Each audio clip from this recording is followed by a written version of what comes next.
You could really sense the excitement in the air as we prepare to set off into the wild kingdom.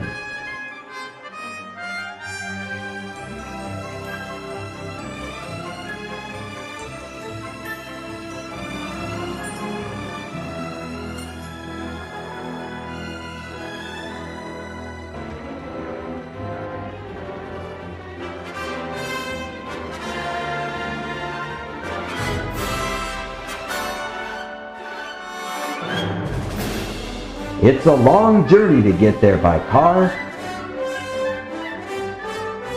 with lots and lots of wild turns.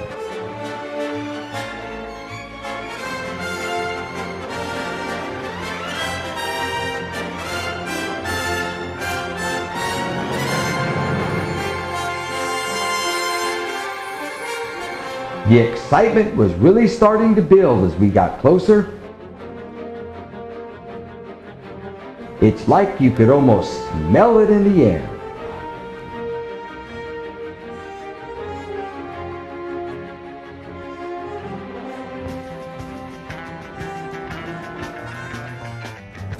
Do you hear that?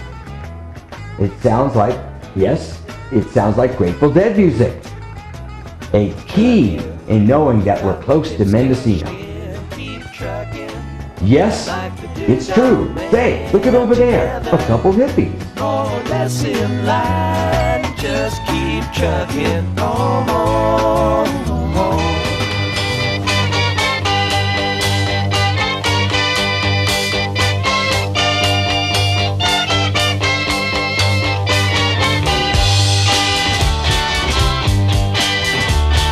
Drop your silver in my tambourine.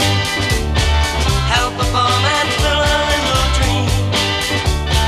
Give me pennies, I'll take anything. Now listen while I play my green tambourine. Our arrival at Big River was one of excitement. You couldn't stop everyone from getting started, even if you wanted to. It was almost like the gold rush of '49. Once a flourishing and abundant river, the Big River, through the global warming effects from man, has dried itself up into not much more than a creek. This actually should help us in our research, though. A lot of organization goes into a big project like this. It takes skill and expertise to carefully lay out the area in a way that no stone doesn't get overturned.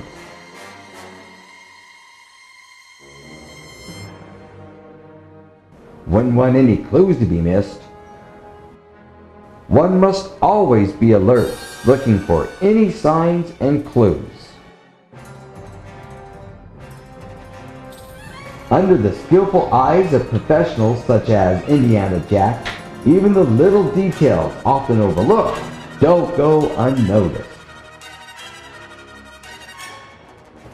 Many people have set out into the wild kingdom to try to find evidence to solve whatever mysteries that they are searching into, but really it's better left to professionals because oftentimes clues are lost or sometimes trampled upon and destroyed because these people simply don't know what they're doing. The mystery is then never solved, and that would really be quite a shame. With so many fakes out there, it's important that we don't get fooled by any imposters. Nonetheless, we take every possible clue and check it out closely. Looky there! It's a clue, found right there in the middle of all that activity.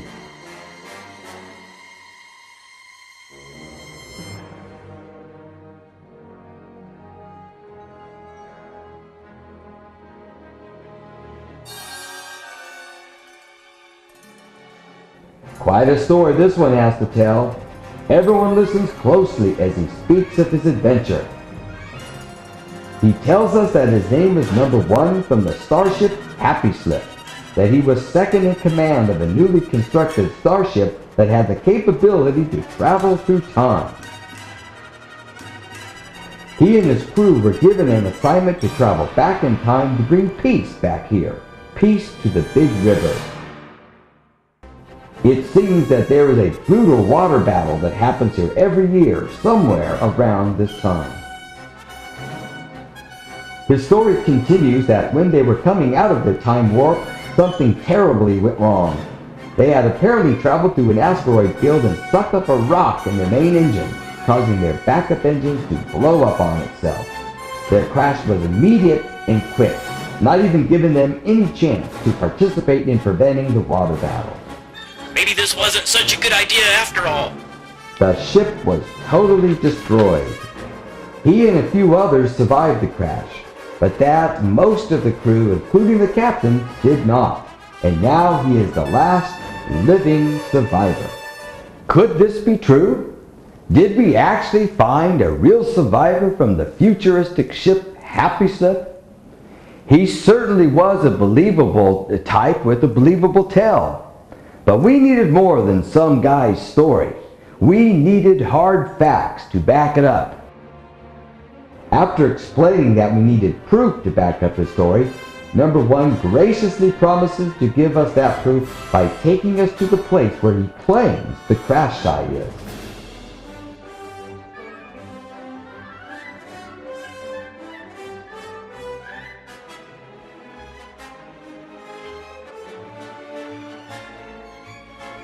The excitement was really starting to build as we followed number one to these supposed crash sites.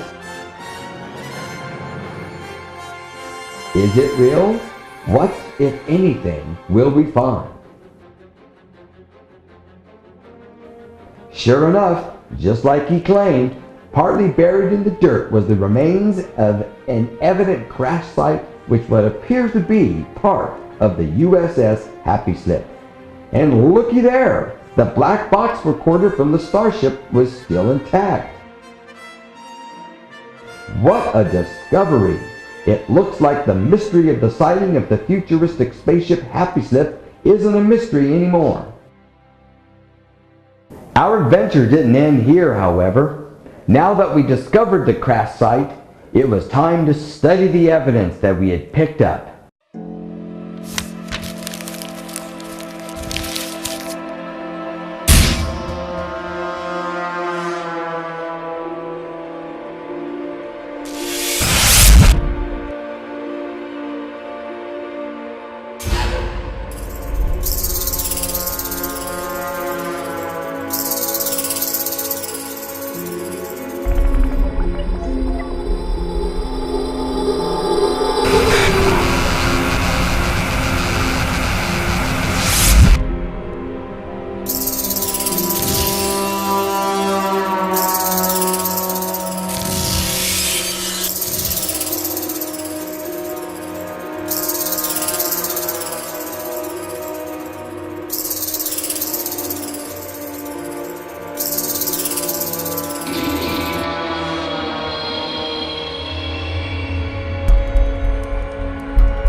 Sometimes, if we remain alert, like this little fellow right here, yeah, we actually might see what we... there she goes again. We might actually see what we think we thought we saw. And with professional help, locate clues to back it up. And through the skillful work of Indiana Jack and we here at Mutual of Omaha's Wild Kingdom, we were able to solve the mystery of the Happy Slip or the I Got Fooled.